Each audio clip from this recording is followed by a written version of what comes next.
Hello friends, कैसे हैं आप सभी लोग। उम्मीद है आप सभी लोग खुश होंगे। मैं भी अल्हम्दुलिल्लाह खुश हूँ। तो यहाँ पर मैं बना रही हूँ मैगी मैंने बना भी ली है और मैगी खाने की तैयारी है, क्योंकि मैगी झटपट से बन भी जाती है। क्योंकि मुझे बनाने थे लड्डू, तो फिर मैं सोच रही थी कि झटपट से क्या बनाऊँ, दलिया बनाऊँ या चावल बनाऊँ। तो चावल चेक करें तो चावल सिर्फ आधा गिलास थे, तो फिर चावल भी लेकर आना है बाज़ार से, और जब बाज़ार जाएंगे तब लेकर आएंगे। तो फिर मैंने मैगी बनाने का ऑप्शन बेहतर समझा, और यहाँ पर मैं बना रही हूँ, मतलब लड्डू बनाने की तैयारी कर रही हूँ। मेरे पास है इंग्रेडिएंट में एक अखरोट है और बादाम है और थोड़ा गोंद है और खोपरा है। बस मैं इन सबको फ्राई कर लूँगी, और फ्राई करने के बाद मिक्सर में पीस लूँगी, और गुड़ पिघला के, गुड़ में घी में, मतलब घी डाल के थोड़ा गुड़ को पिघला के अच्छी तरीके से उसकी गुठली फूट जानी चाहिए गुड़ की, क्योंकि वो गुठली गुठली आती है ना फिर लड्डुओं में, वो अच्छी नहीं लगती है। और उसके बाद फिर इन सबको बैटर को मिक्स कर देना है मिक्सर में पीस के। मेरे को जो कटे हुए बादाम होते हैं और कटी हुई जो ड्राई फ्रूट्स होती है ना, वो बिल्कुल भी अच्छी नहीं लगती है लड्डू में मुझे, क्योंकि उन्हें एक्स्ट्रा में अलग से चबाना पड़ता है। तो फिर क्या फ़ायदा हुआ लड्डू बनाने का, जब आप चबा चबा के ऐसे ही खा रहे हो तो आपके वैसे ही दांत दुख रहे हैं। खोपरा चबाने में भी मुझे बड़ी दिक्कत होती है। खोपरे को भी मैं ऐसे ही करती हूँ, मिक्सर में थोड़ा बारीक कर लेती हूँ तो बारीक बारीक हो जाता है, तो ज़्यादा अपन की दांतों पे लोड नहीं आता है। बहुत देर तक चबा चबा के खाते रहो गोंद को, तो फिर वो बिल्कुल भी अच्छा नहीं लगता है। तो यहाँ पे मैंने सब आखे आखे फ्राई कर लिया। जब इनको अच्छी तरीके से ठंडे हो गए उसके बाद पीसे, गरम गरम नहीं पीसे। फिर मैंने बादाम को भी अच्छी तरह चटकने तक फ्राई कर लिया, उसके बाद बादाम को भी निकाल ली। फिर मैंने गोंद को भी फ्राई कर लिया, गोंद को भी ऐसे निकाल लिया। और इन सबको ठंडा करने के बाद फिर मैंने जो एंड में जो खोपरा बचा ना, खोपरा मैंने उसको घी में थोड़ा फ्राई किया है, क्योंकि घी में फ्राई करते हैं ना तो खोपरे का थोड़ा कच्चापन दूर हो जाता है। तो उसको भी फ्राई कर लिया। आसानी से रेसिपी है, क्योंकि देखो सर्दी में बहुत मुफीद चीज़ होती है लड्डू। सर्दी में आपको बहुत ज़्यादा सर्दी लग रही होती है, तो आप ये सब चीज़ें खाएंगे तो आपको सर्दी नहीं लगेगी। बहुत सारे लोग क्या होते हैं इसमें सोट पाउडर और भी कमरकस, न जाने कौन कौन सी जड़ी बूटियाँ मिला देते हैं, लड्डू का कलर बिल्कुल लाल हो जाता है। लेकिन मैं नहीं मिलाती हूँ ज़्यादा जड़ी बूटियाँ, क्योंकि मेरे क्या खाना खाने के बाद जलन की प्रॉब्लम होती है, तो ये सारी जड़ी बूटियाँ और गर्मी करती है। तो मैं मतलब जड़ी बूटियाँ नहीं मिलाती हूँ कुछ भी। बस कुछ नहीं, सिंपल सा बना के खा लो आप छोटे छोटे से लड्डू। और मतलब खाने के बाद होता है ना कि मीठा खाने की याद आ रही है, तो यहाँ पर मैंने घी थोड़ा कम लिया था गोंद को फ्राई करने के लिए, लेकिन आप थोड़ा ज़्यादा घी लेना, क्योंकि मुझे प्रॉब्लम हुई थी गोंद को फ्राई करने में। क्योंकि जब तक घी में डीप नहीं होता ना गोंद, तब तक वो फूल के चटक के ऊपर नहीं आता है। लड्डू बनने के बाद जब मैंने मेरे हस्बैंड को टेस्ट करवाया, मैंने कहा आप टेस्ट करके बताओ कि लड्डू कैसे बने हैं। तो उन्होंने कहा ये तो बहुत ज़्यादा अच्छे बने हैं, और ज़्यादा घी मैंने मतलब यूज़ नहीं किया है, क्योंकि मेरे जब प्रेगनेंसी थी ना, जब मेरा बेबी हुआ था, तो मेरे जब लड्डू बने थे वो इतने घी के बने थे कि उस घी की स्मेल की वजह से मुझसे खिलाई में नहीं आए थे, और वो ऐसे चूरा चूरा हो जाते थे। तो मैंने इस बार घी कम ही लिया है, मतलब कि ज़्यादा अपन घी लेंगे तो वो ज़्यादा घी वाले आते हैं, तो वो अच्छे नहीं लगते हैं लड्डू। कम घी वाले बनाओ आप। घी आपको ज़्यादा खाना है तो आप रोटी में चपड़ चपड़ के ज़्यादा खा सकते होगी। देखा मेरा लड्डू कितने अच्छे बने, मेरे हस्बैंड ने भी मेरी तारीफ़ करी। तो आप लोग भी बताना कि कैसे बने, खाने में भी यकीनन अच्छे बने हैं।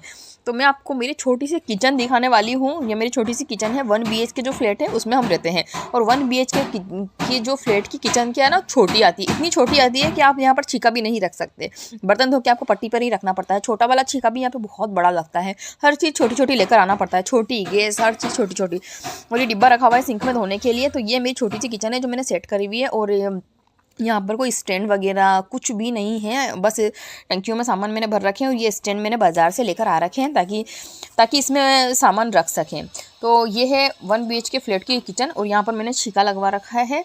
जो आते जाते हम टकरा जाते हैं कभी कभी इस छीके से, तो बहुत बुरी लगती है। तो यहाँ पर पूरे मतलब मैनेज कर रखा है मैंने किचन को, और एक्स्ट्रा सामान बिल्कुल भी नहीं रख रखा है। ये मेरा रेंट हाउस है, मतलब ये इस हाउस में मैं रेंट पे रहती हूँ, क्योंकि इसका इतना ज़्यादा रेंट भी नहीं है। छोटी सी किचन है, छोटा सा कमरा है, कि अगर आप डबल बेड रखो तो आपका दरवाज़ा भी खुलेगा नहीं, पूरा इतना छोटा कमरा है। तो ये रेंट सस्ता है इसका, इसलिए हम यहाँ पर रहते हैं रेंटेड हाउस में। तो यहाँ पर मैंने फ्रिज रखा हुआ है, और ये टीवी जो अभी चल नहीं रही है, ख़राब हो गई में हमारी टीवी काफ़ी दिनों से ख़राब है। तो हम सोच रहे हैं कि थोड़ा मतलब पैसे के हाथ वो हो जाएगा फ्री, उसके बाद हम इसकी टीवी को सबसे पहले सही करवाएंगे। यहाँ पर दीवान रखा हुआ है, और इस कबाड़े को आप देख सकते हैं, क्योंकि हमारा घर कभी साफ़ रहता ही नहीं। बच्चा हमारे घर को कभी साफ़ रहना ही नहीं देता है, हमेशा कुछ ना कुछ बिखरा हुआ रहता है। मैं कितना भी मैनेज कर लूँ, लेकिन कुछ ना कुछ बिखरा हुआ रहता है।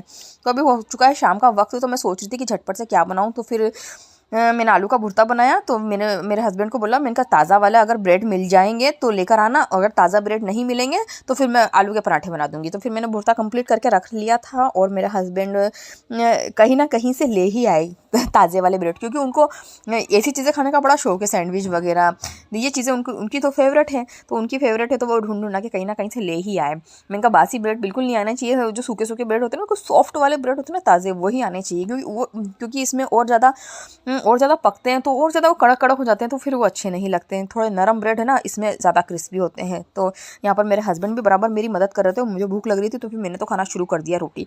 वो 2 पैकेट लेकर आए थे ब्रेड का, लेकिन एक ही पैकेट काम आया क्योंकि सुबह की रोटियाँ भी बच गई थी, और सुबह की रोटी बचने के बाद फिर हमने एक-एक रोटी भी खा ली। तो फिर इतने ज़्यादा हमने ये नहीं खाए थे। फिर सुबह आलू का भुर्ता बच गया था, तो सुबह हमने ये बनाए थे।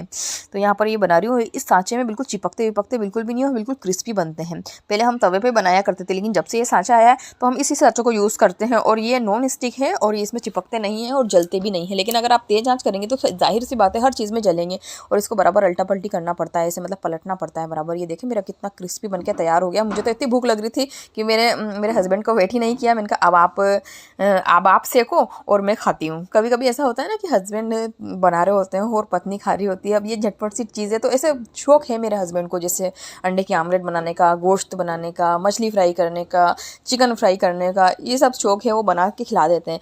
तो आप देख सकते हैं कितने अच्छे क्रिस्पी फ्राई हुए हैं। मैंने तो वहीं पर ही खाना शुरू कर दिया किचन में ही, और मेरे हस्बैंड बना रहे थे और मैं खा रही थी। तो आप लोगों को मेरा व्लॉग अच्छा लगा हो तो चैनल को सब्सक्राइब करें, वीडियो को लाइक करें। मिलते हैं अगली वीडियो में। ओके।